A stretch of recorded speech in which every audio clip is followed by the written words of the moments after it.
My wife left me 340 notes over 29 years. Little yellow pieces of paper. She put them in my lunchbox, in my coat pocket, under my pillow, folded into my boot, tucked inside the visor of my truck. 340 times she wrote something kind to me on a piece of paper, and I threw every single one of them away. My name is Arthur Brennan. I am 85 years old. I drove long-haul trucks out of Knoxville, Tennessee for 31 years. I hauled furniture and appliances and auto parts. I ran routes from Knoxville to Detroit, Knoxville to Chicago, Knoxville to Boston and back. I was gone 3 weeks out of every month, sometimes 4. I missed birthdays. I missed anniversaries. I missed my daughter Claire's first steps. June told me about them on the phone from a rest stop outside of Dayton, Ohio. I said, "That is great, honey. I will see it when I get home." By the time I got home, Claire was not just walking. She was running. I missed the whole thing. That is who I was, a man who was always somewhere else. I met June Calloway on March 7th, 1962. I was 22 years old. She was 19. It was at a Texaco station on Chapman Highway. My truck had a flat. She was inside buying a bottle of Coca-Cola. She had a yellow pencil behind her ear. I do not know why I noticed that. I had seen 1,000 people in 1,000 gas stations, but she had this pencil behind her ear like she had been in the middle of something important and just stepped out for a minute. I asked her what the pencil was for. She said I was writing a letter and I ran out of things to say. I told her I never had that problem because I never wrote letters. She laughed. That laugh is the reason everything else happened. We got married in October of 1962. Small church. Her mother made the cake. I wore a suit I borrowed from my cousin Dale. It did not fit right in the shoulders. June said, "You will grow into it." She said that about a lot of things. The notes started in 1971. I do not remember the first one exactly. I just remember opening my lunchbox on I-75 somewhere south of Lexington and finding a small yellow piece of paper, folded in half. It said, "Come home safe." I read it. I ate my sandwich. When I threw the paper out the window somewhere around Richmond, that was the first one. She never stopped. Every trip, every single time I packed my bag or picked up my lunchbox, there was a note. Sometimes it said, "I made pot roast for Tuesday." Sometimes it said, "Claire drew you a picture. It is on the fridge." Sometimes it said, "I am proud of you, Arthur." I never kept one. Not one. I read them and I threw them away. I did not think about it. It was like opening a napkin. You use it and you throw it out. That is what I did with every note my wife ever wrote me. June never asked me about them. She never said, "Did you read my note?" She never said, "What did you think?" She just kept writing them. Every single trip for 29 years. I did the math after. 340 notes. 340 times she reached out. 340 times I threw her away. I want to tell you about the last 10 years, because the first 20 years, I have an excuse. I was young and I was stupid. I was driving 80 hours a week and I thought the notes were just something wives do. Like packing the lunch itself. Ordinary and expected. Not something you stop and think about. But by 1984, I knew better. June had a scare that year. A lump. Left side. She went to the doctor alone because I was on a run to Akron. She called me from a payphone in the hospital parking lot. She said, "It is probably nothing, but I wanted you to know." I said, "Okay, keep me posted." I did not come home. I finished the run. The lump was benign. June never mentioned it again. But after that, the notes changed. They got shorter. Less words. Just be safe, just come home, just love you. I did not notice the change. I did not notice anything because I was not paying attention to the notes. When I hear you, we're going to try that. I was not paying attention to her.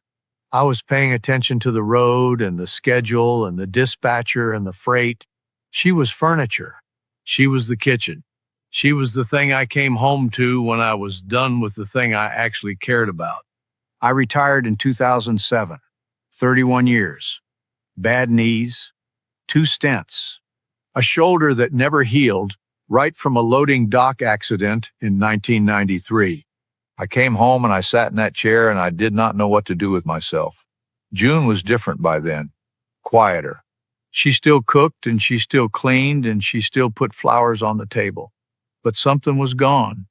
She did not look at me the same way. I thought it was just age. I thought that is what happens when two people have been married 45 years. You run out of things to say. I did not know she had run out of things to hope for. November 8th, 2009, a Saturday. I woke up and June was not in the bed. I found her in the kitchen. She was sitting at the table, not eating and not reading, just sitting, her hands flat on the table. I said, "You okay?" She said, "I am fine, Arthur," and I made coffee. She died 3 weeks later. Stroke. Fast. She was in the kitchen, and then she was on the floor, and then she was in the ambulance, and then she was gone. December 2nd, 2009. I did not get to say anything. She did not get to say anything. She was just gone. Claire came up from Nashville to help me clean out the house. Not clean out, just organize and move some things. I could not touch June's side of the bedroom, her closet and her dresser and her nightstand. I left everything exactly where it was. Her reading glasses were still on the nightstand. Her cardigan was still on the back of the chair. I did not move anything for 3 months. In March, Claire came back. She said, "Dad, we need to go through Mom's things. Not throw them away. Just sort them." I said, "Fine." We started with the closet. Dresses and coats and shoes. Nothing I could not handle. Then Claire pulled a shoebox from the top shelf. Old and dusty. No label. She opened it. Inside were 340 small pieces of yellow paper. Same size as the notes. Same color and same paper. But they were blank. Every single one. 340 blank pieces of paper. Claire looked at them and she looked at me. She said, "Dad, what is this?" I knew what it was before she finished the question. Every time June wrote me a note, she cut 2 pieces of paper. One for me and one blank. She put the blank one in the box. One for every note. 340 notes. 340 blank pages. A box full of chances she gave me to write back. I never wrote back. Not once. In 29 years, I never once put a note in her purse or in her book or on her pillow. I never wrote thank you. I never wrote I love you. I never wrote the pot roast was good. Nothing. She kept a box of empty pages waiting for me, and I never filled a single one. Claire was holding the box and crying. I could not cry. I just stood there and I could not move. Then Claire said, "Dad, there is one more." At the very bottom of the box, under all 340 blank pieces of paper, there was one more note. This one was not blank. It was in June's handwriting. It was older than the others, and the paper was softer. She had written it a long time ago, maybe years, maybe decades. I do not know when she wrote it. But it said this: "I always hoped you would leave one for me." That is what she wanted. 29 years. 340 notes. All she wanted was one back. One. A sentence. A word. Anything. She kept a box ready for it. She kept the paper cut and she kept the space open. And I never filled it. I am 85 years old. I sit on this porch every morning and I think about what I would write if I could go back. I have had 16 years to think about it, and I still do not have the words. Because the truth is, I had the words all along. I just never thought she needed to hear them. She did. June, if you can hear me, thank you for 340 notes. I am sorry I never wrote back. I am writing this one now. It is late, and I know it is too late. But here it is. You were the only thing I should have come home to. And I came home to you every time. I just forgot to tell you. 340 notes. 29 years. I never wrote back.